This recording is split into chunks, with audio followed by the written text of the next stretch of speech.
السلام علیکم، welcome to my channel Free Speak. دوستو، آج کی یہ میری کہانی کسی کی زندگی پہ گزری ہوئی ایک سچی اور سبق آموز کہانی ہے۔ کہانی سننے سے پہلے میری گزارش ہے کہ آپ میرے چینل کو سبسکرائب کر دیجئے اور ساتھ میں دیے گئے بیل آئیکن کو پریس کر کے آل نوٹیفیکیشن بٹن کو سلیکٹ کر دیں۔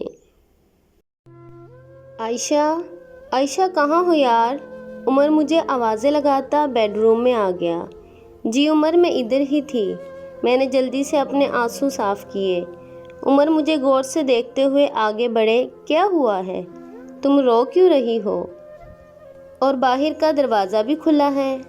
ہاں سب ٹھیک ہے عمر، میں نے اسے تسلی دی۔ تو پھر رو کیوں رہی ہو؟ عمر بھی یوں جان چھوڑنے والے نہیں تھے۔ بس ایسے ہی یار، بابا یاد آ رہے ہیں۔ اب مجھے کچھ تو بولنا ہی تھا، تو اس میں رونے کی کیا بات ہے؟ چلو ویکنڈ پہ چلتے ہیں، عمر نے بڑے پیار سے مجھے تسلی دیتے ہوئے کہا۔ میری اور عمر کی لو میرج ہے۔ ہم دونوں کی زندگی کے نئے سفر کو شروع کیے ہوئے 3 سال ہونے کو ہیں۔ عمر ایک ملٹی نیشنل کمپنی میں جاب کرتے ہیں۔ اس بندھن میں بندھے ان 3 سالوں میں عمر نے مجھے ہر لمحہ اپنی محبت، اعتماد اور تحفظ کی چھاؤں میں رکھا۔ ہم دونوں کے والدین دوسرے شہر میں رہتے تھے۔ ہم اپنے والدین سے تھوڑا دور رہتے تھے۔ اپنوں کی دوری نے کچھ دن تو مجھے اداس رکھا، مگر پھر آہستہ آہستہ میں نے خود کو سنبھالنا شروع کر دیا۔ عمر کی محبت نے کبھی مجھے تنہائی محسوس نہ ہونے دی۔ عمر صبح کام پہ جاتے تھے اور شام کو واپس لوٹتے۔ گھر کا کام کاج ماسی گلابو کرتی تھی، مگر بہار شروع ہوتے ہی جوں ہی درختوں پر کونپلیں پھوٹتی، پوری فضا میں خوشبوئیں بکھری تو پولن الرجی پھیل گئی۔ ہماری ملازمہ کو شدید دمے نے آ لیا اور وہ کام چھوڑ کر چلی گئی، اور پھر چند دن تو بہت مشکل سے گزرے۔ پھر آخر کار مجھے پلوشہ مل گئی۔ پلوشہ بمشکل 18 سال کی ہوگی، جیسا کہ آپ نام سے سمجھ ہی گئے ہوں گے۔ وہ پٹھانی تھی، گہری بھوری آنکھوں والی، سرخ سفید رنگت والی۔ وہ بہت خوبصورت لڑکی تھی۔ وہ بہت تیزی سے کام کرتی تھی۔ وہ میرے گھر کے علاوہ اور 2 گھروں میں بھی کام کیا کرتی تھی۔ وہ اٹک اٹک کر اردو بولتی، مہارت سے صفائی ستھرائی کرتی۔ سچی بات ہے کہ وہ مجھے ماسی گلابو کی نسبت بہت اچھی لگی تھی۔ پلوشہ آتی تو میں گھر میں اکیلی ہوتی۔ چند ہی دنوں میں ہم دونوں میں جھجک دور ہو گئی اور ہم دونوں آپس میں خوب باتیں کرنے لگیں۔ میں اس کا بہت خیال رکھنے لگی۔ میں نے اسے اپنے کپڑے بھی دیے، وہ بھی میرے کئی فالتو کام کر جاتی تھی۔ پھر ایک روز پلوشہ نے مجھے وہ باتیں بتائیں جنہیں سن کر میرا دل ہی نہیں، آنکھیں بھی آنسوؤں سے آباد ہو گئی۔ اس کی باتوں نے میرے ہوش گم کر دیے۔ میرا وجود پتھر کا ہو گیا تھا۔ میں سوچ نہیں سکتی تھی کہ دنیا میں ایسے لوگ بھی موجود ہیں۔ اس رات عمر نے مجھ سے اداسی اور آنکھیں بھیگنے کی وجہ پوچھی، مگر میں نے اسے کچھ نہیں بتایا تھا۔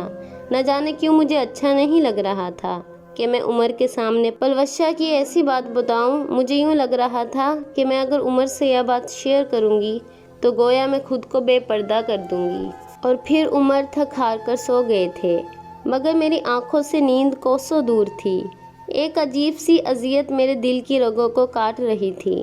میرے آنکھوں کے سامنے پلوشہ کا سراپا موجود تھا، میلی چادر میں چھپا اس کا چور چور کرتا وجود، گورے ہاتھوں پر ابھری سبز نیلی نسیں، زرد چہرے پر پھیلی محرومیاں، اور آنکھوں کے پردوں پر ٹنگے ضبط اور جبر کے امتحان۔ ان ہونٹوں پر لگے سمجھوتوں کے ایسے تالے جن کی چابی ہی نہ بنی ہو۔ پلوشہ کی کہانی سن کر میں نے اس سے پوچھا تھا، دیکھو پلوشہ، تم چاہو تو میں کچھ کروں۔ عورتوں کی مدد کے لیے انسانی حقوق کی تنظیمیں اور NGOs ہیں، پھر ہمارا میڈیا بھی بہت پاورفل ہے۔ مگر اس نے میری بات نہیں مانی۔ اس نے کہا، نہیں باجی، ایسا مت کرنا، آپ کو صاحب کی قسم، میرا شوہر مجھے قتل کر دے گا۔ میں بچ بھی گئی تو میرا باپ مجھے قتل کر دے گا۔ خاوند کا گھر کیوں چھوڑ کر آئی ہو؟ بس اب یہی میرا مقدر ہے۔ پلوشہ کا تعلق قبائلی علاقے سے تھا۔ اسے اس کے قبیلے کے رواج کے مطابق 16 سال کی عمر میں 1 لاکھ کے عوض بیاہ دیا گیا یا پھر فروخت کر دیا گیا۔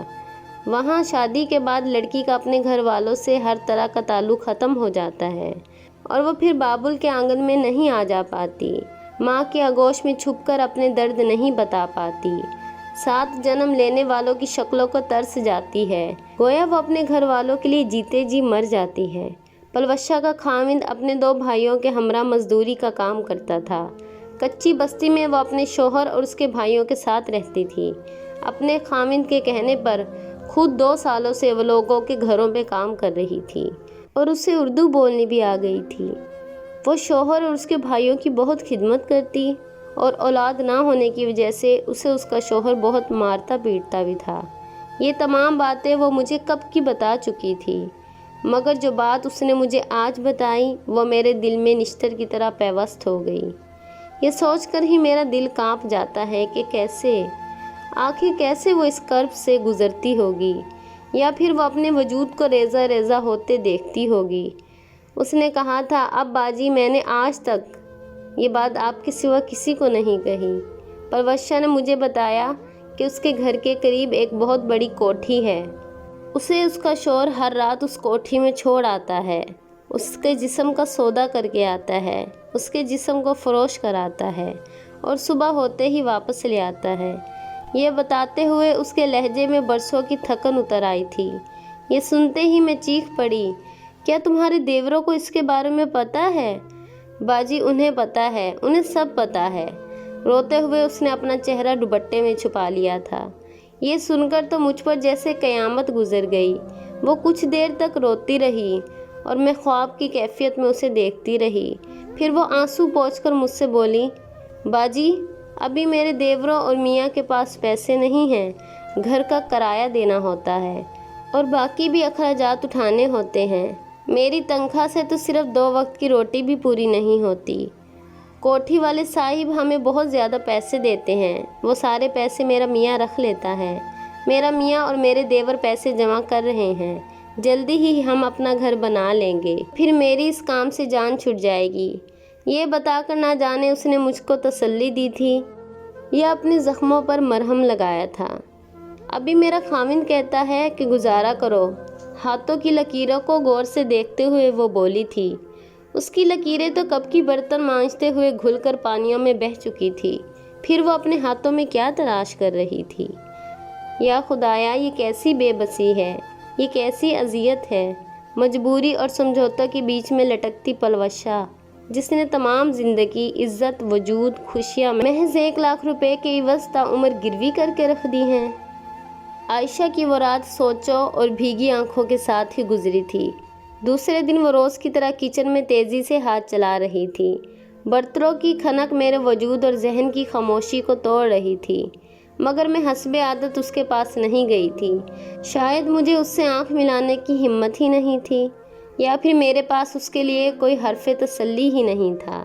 میں اسے کیسے کہتی، اے معصوم لڑکی، یہ کس گورکھ دھندے میں پھنس گئی ہے جہاں ثواب اور گناہ کے معنی ہی گم ہو گئے ہیں؟ تجھے میں نیکی اور بدی کے حساب میں الجھاؤں بھی تو کیا کر پائے گی؟ کہاں بھاگے گی؟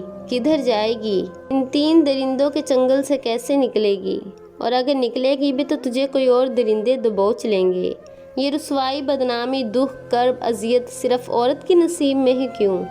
سمجھوتے کی سولی پر ہمیشہ عورت کو ہی کیوں چڑھایا جاتا ہے؟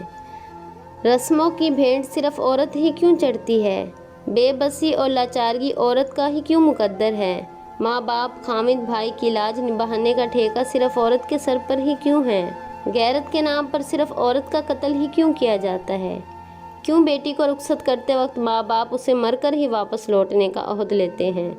ان سوالوں کا میرے پاس کوئی جواب نہیں، اور نہ ہی پلوشا کے غموں کا علاج۔ پلوشا، تو جہالت، لا علمی اور معصومیت، بے بسی کو سینے سے لگائے جا۔ اس ذلت آمیز سمجھوتے کے سودے کو اپنے وجود کے خیرات سے نبھائے جا۔ یہی تیری زندگی ہے۔